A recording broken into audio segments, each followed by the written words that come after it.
Bismillahirrahmanirrahim. Assalamualaikum warahmatullahi wabarakatuh.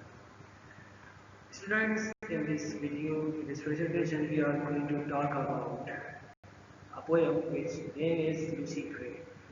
ये Lucy Gray आपके course में शामिल है और it is written by William Wordsworth. William Wordsworth की ज़्यादा बातें तो इसके बारे में बताया गया है कि ही was the poet of romanticism. Romanticism की एक तहरीक चल रही थी और उसके ये कहने के पायनियर्स में विलियम वर्ड्सवर्थ का नाम आता है। So as he was the poet of nature, चूँकि ये पोएट ऑफ नेचर था और ये नेचर की तारीफ और नेचर के हुस्न को बयान करना और कुदरत जो अल्लाह ताला ने हमारे आसपास उसकी निशानियाँ मुंतशिर फरमाई हैं उसमें गौर फिक्र करना और चीज़ों को सब्जेक्टिव अप्रोच के साथ देखना, ये इस रोमांटिसिज्म की इस पोएट की खासियत थी। चूँकि रोमांटिसिज्म की जो मूवमेंट चली थी उसमें इसी बात पे जोर दिया गया था कि nature of beauty of nature को और कुदरत के हुस्न को देखा जाए, समझा जाए और उसको अपनी शायरी का हिस्सा बनाया जाए, फीलिंग्स इमोशंस लाए जाए। सो विलियम वर्ड्सवर्थ की इस पोएम में भी आपको ये खूबसूरत नजर आएगी। सही है। So, if we talk about more thing about this movement or we see that about this poem, तो मैं यहाँ पर कुछ चीज़ें और भी मेंशन करना चाहूँगा। यही बात जो मैंने अभी आपके सामने जिक्र की, इसको आप अपने पास ज़रूर लिख लीजिएगा कि Lucy grey in actually was the name of a child. एक छोटी बच्ची थी जिसका नाम लूसी ग्रे था।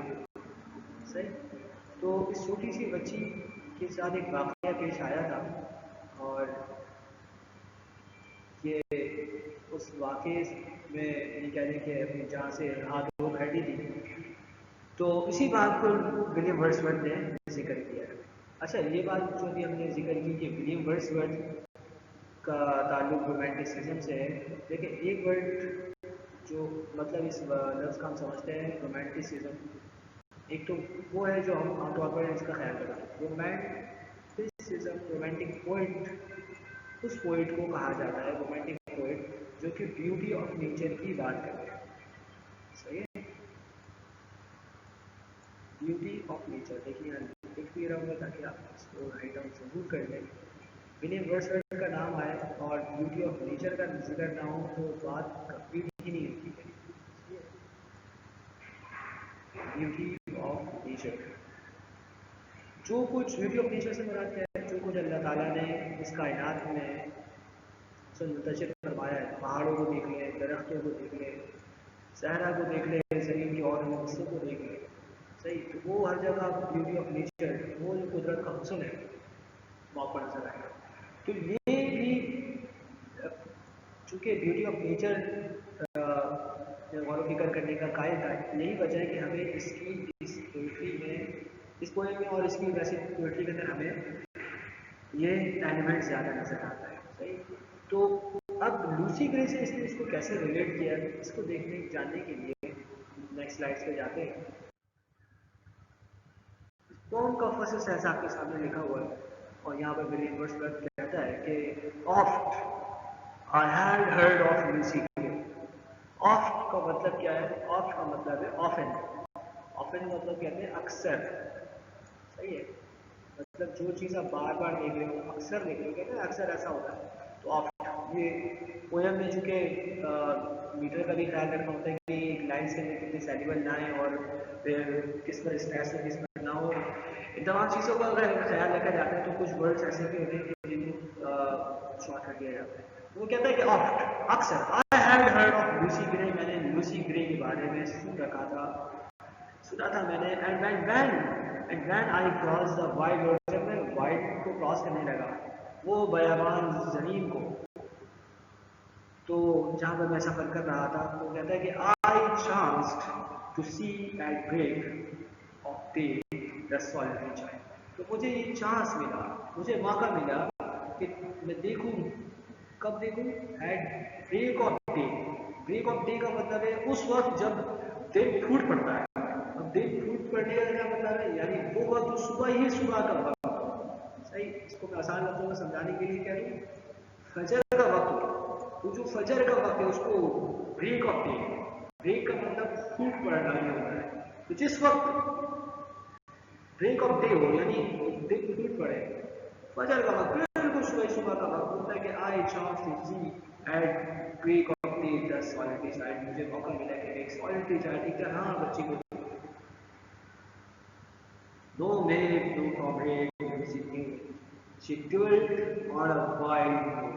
कहता है कि उसका कोई मेड का मतलब दोस्त, और कॉमरेड से मिली, कोई दोस्त कोई साथी लूसी ग्रे का नहीं था कि जिसको लूसी न्यू, कि जिसको वो जानती होती, कोई उसके उसका भी कोई दोस्त होता। शी ड्वेल्ट, और ड्वेल्ट का मतलब क्या है, live.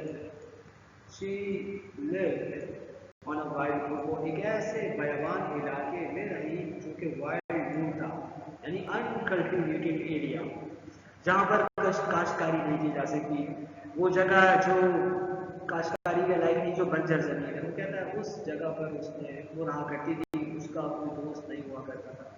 The sweetest thing that ever grew beside a human door, और ये तो एक ऐसी sweetest thing है जो कि beside a human door के beside ही कभी ऐसे ग्री हुई होगी, मतलब शाज़ नादिर की तरफ वो इशारा कर रहा है इस माना में कि ऐसा तो कभी नजर में आता है। ये एक बेहतरीन चीज़ थी, स्वीटेस्ट थिंग, वो लूसी ग्रे।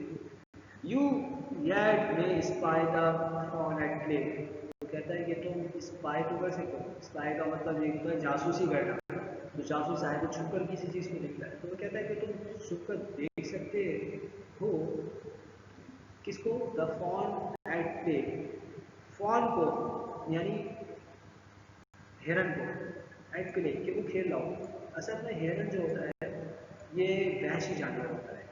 वहशी जानवर कौन से होते हैं, वहशी जानवर वो होते हैं कि जो इंसान को देखकर फौरन भाग जाते हैं, वो कहलाते हैं वहशी। तो चूंकि ये इंसान को देखकर फौरन भाग जाता है, इसलिए इसको भी वहशी कहा जाता है।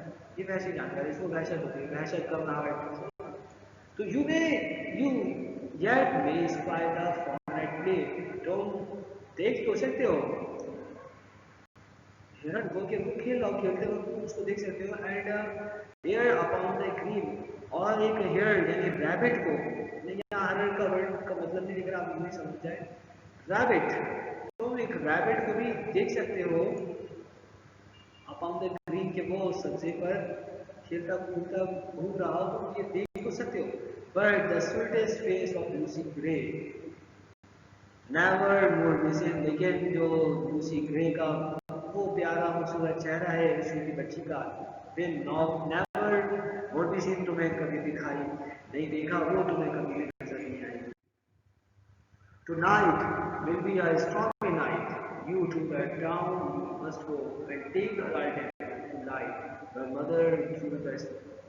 अब ये जुमला डायरेक्टली उसने कहानी से रिलेट कर दिया है। उसके वालिद ने, लूसी ग्रे जो कि छोटी बच्ची थी, उसके वालिद ने उसको कहा कि बेटा टुनाइट, आज रात will be a stormy night, एक ऐसी रात होगी जो कि स्टॉर्मी होगी, तूफानी रात, आज की रात बड़ी तूफानी होगी, तो तुम जो है you to the town must go, तुम जरूर टाउन पहुंचो जल्दी से, and take a lantern, lantern भी ले जाओ, ये लैंटर्न, लैंटर्न को जब अब तो हमारे घरों में कहीं कहीं नजर आती है, तो लैंटर्न ले जाओ बेटा टू लाइट, रोशनी के लिए, कि your mother to the snow, कि तुम्हारी माँ को जो है बर्फ से गुजरना होगा। असल में उसकी वालदा जो थी वो टाउन गई हुई थी, और इस बच्ची को उसको लेने के लिए उसके वालिद ने रवाना कर दिया। डैड फादर, अभी दूसरी का रिप्लाई आ गया, उसने कहा कि dad father will I gladly do, tell sister me afternoon the minister clock has just struck 2 and yonder is up। उसने कहा कि वालिद ने ज़रूर बखुशी, ग्लैडली, खुशी खुशी में इस काम को अंजाम दूंगी, और दिस मीन्स इट इज़ है। तो कहा कि ये जो वक्त है आफ्टरनून का, ये बहुत ही ज़्यादा स्केर्ड, खौफनाक तौर पर सामने आ रहा है, और जो मिनिस्टर क्लॉक है, जो चर्च की क्लॉक है, उसने अभी अभी 2 बजा दिए हैं, और यॉन्डर इज द मून, और अभी मून बहुत दूर है, यानी नजर नहीं आ रहा, चांद की रोशनी नहीं है। जब बारिश हो जाती है या तूफानी मौसम हो जाता है तो दिन में भी अंधेरा है लगता है। तो उसने यही बात की, और फिर फिर इस पर उसके वालिद ने क्या कहा था father raised his hook, उसके वालिद ने अपना hook उठाया and snapped a pocket band and he fired his word and Lucy took the lantern in her hand.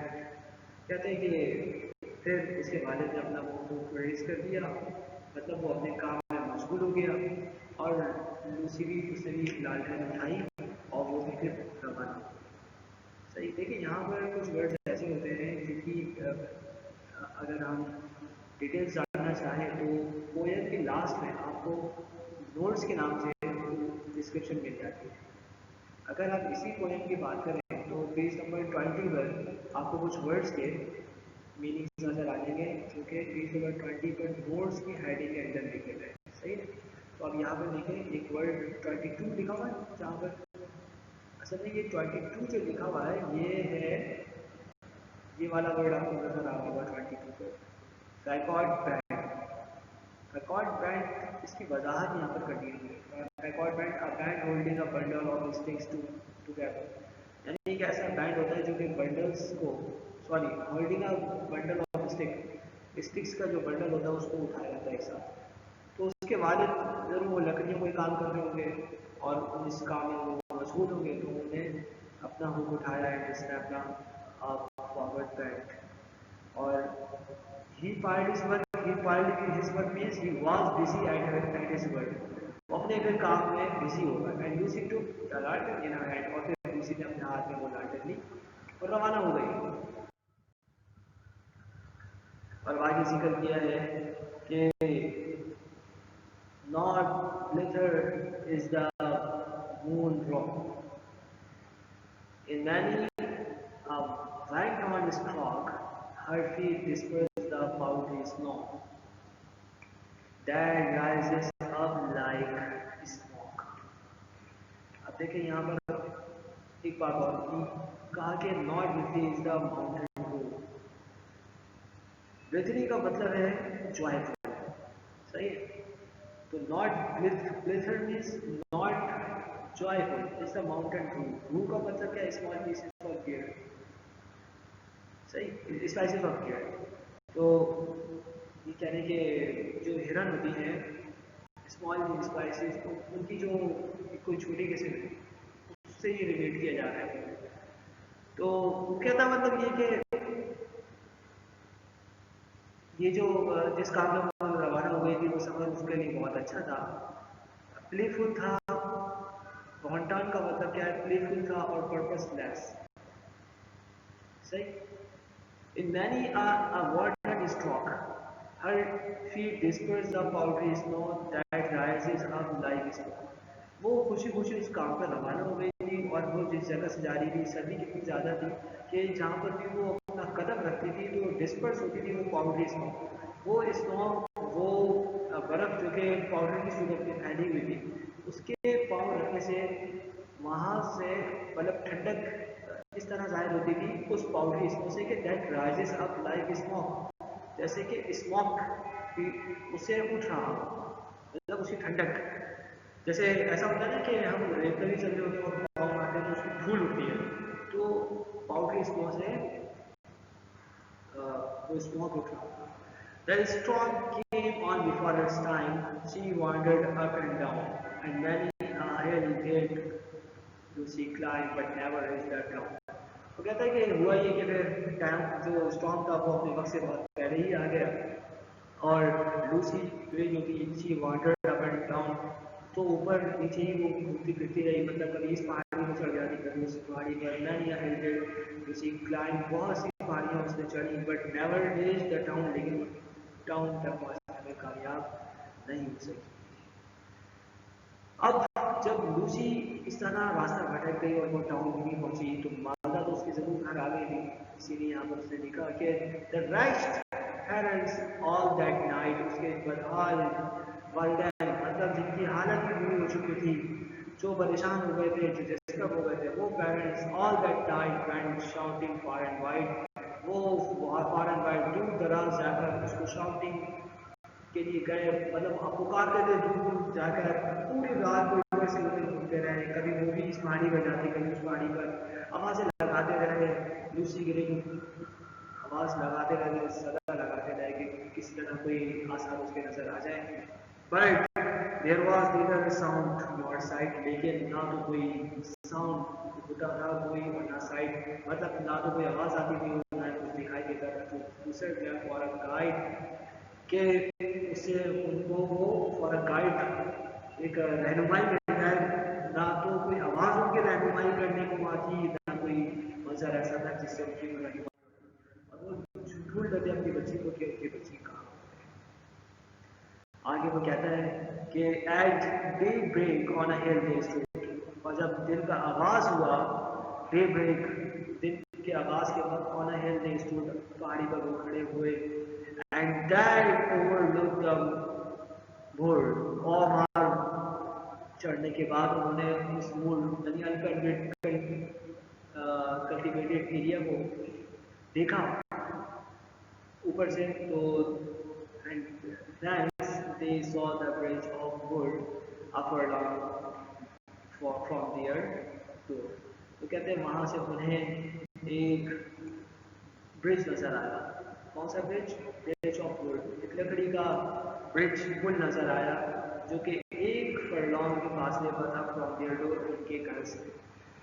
सही, एक फरलॉन्ग कितना होता है? ठीक है, जिस तरह माइल्स होते हैं फासला नापने के लिए इस्तेमाल किए जाते हैं, कितने मील दूर माइल्स, इसी तरह किलोमीटर होते हैं, इतने किलोमीटर दूर, इसी तरह फरलॉन्ग होता है। और फरलॉन्ग कितना होता है? ये होता है 220 गज का, 220 यार्ड्स। सही है। तो उन्होंने एक फरलॉन्ग के फासले पर अपने घर से एक ब्रिज देखा, लकड़ी का बना हुआ ब्रिज। सही, तो 200 गज के फासले पर। फिर क्या हुआ? Take that and turning homeward cried and heavenly all shall meet. फिर हुआ ये कि वो रोते हुए अपने घरों को वापस आए, और इस तरह चीखते चिल्लाते हुए रोते हुए कि in heaven we all shall meet, कि अब तो जन्नत में ही हम मिलेंगे। When is the snow the mother spied, और उसकी माँ ने जो है in the snow, उस वक्त जो है वो जो क्या कहते हैं बर्फ बारिश हुई थी, बर्फ गिरी हुई थी, उसमें उसकी माँ ने स्पाई करके, मतलब गौर से खोज लगाते हुए जब देखा, तो उसको क्या नजर आया? The print of Lucy speed, Lucy के कदमों के प्रिंट, निशानात नजर आए, फुटप्रिंट नजर आए उसकी वालदा को। Then downwards from the steep hill's edge, और फिर पहाड़ी के किनारे, ढलवान होती पहाड़ी की उसके किनारे पर उन्होंने क्या देखा? डाउनवर्ड नीचे, दे ट्रैक, उन्होंने और ट्रैक किया उसको, उसके मार्स को जो कि बहुत ज़्यादा छोटे थे, बच्चे के कदमों के निशानात को ट्रैक करते करते उनके पीछे पीछे चले। And through the broken Hawthorne hedge, और फिर एक टूटी हुई हॉथॉर्न असल में झाड़ी का नाम है, उसकी हेड ये यानी कि इस तरह हम वो लगा देते हैं ना आग होता है, तो उसके आसपास एक ऐसी खास किस्म की कह रहे कि पौधा होता है कि जो उसकी बाउंड्री को कवर कर रहा होता है, इस तरह होता है। फॉर एग्जाम्पल यहाँ से जगह चुननी है, इंटरेस्ट अगर रखना है, तो उसके आसपास लगा देते हैं, दीवारें खड़ी नहीं करते बल्कि कोई पौधा। सही, तो हैज अच्छी कोई समझ लिया, उसकी जो हैज थी हॉथॉर्न की, हॉथॉर्न बुश की, वो उन्होंने देखा वहाँ पर वो टूटी हुई है, लॉन्ग स्टोन वॉल, और पास ही एक लॉन्ग स्टोन वॉल लंबी पत्थर की बनी हुई थी। एंड देन उसके पीछे चलते हैं, उसको ट्रैक करते गए, and then an open field they crossed, और फिर एक खुले मैदान में वो पहुंचे, जिसको उन्होंने क्रॉस किया। The marks are still the same, marks अभी भी वो कदमों के निशानात सेम थे, चले आ रहे थे। एक ट्रैक है, उन्होंने उसको ट्रैक ऑन किया, उसको फॉलो करते गए। नॉर एवर लॉस, उसको बिल्कुल भी लॉस ही किया, मतलब उसके फ्रेंड्स कदमों में जो निशानात थे उसको उसके फॉलो करते गए, ट्रैक करते गए टू द ब्रिज। क्या फिर वो ट्रैक करते करते ब्रिज पर पहुंच गए, वही लकड़ी का जो ब्रिज था। सही है ना। अब जब वो यहाँ पर पहुंचे हैं, तो they followed from the snowy bank, snowy bank से, बैंक का एक मतलब तो हम जानते हैं फाइनेंशियल इंस्टीट्यूट होता है, बट यहाँ पर बैंक का मतलब किनारा है। जैसे हम कह देते ना कि एट रिवर बैंक का मतलब क्या है? दरिया का किनारा। सही है। तो they followed from the snowing bank, वो से फॉलो करते करते स्नोइंग बैंक एक ऐसे किनारे में पहुंचे जो कि था तो पानी कई किनारे, कोई किसी तालाब वगैरह था, लेकिन वो स्नोइंग बैंक बन चुका था बर्फबारी की वजह से। वो बैंक, वो जो किनारा था बिल्कुल बर्फ में छुप चुका था और बर्फबारी होने की वजह से बिल्कुल जम चुका था।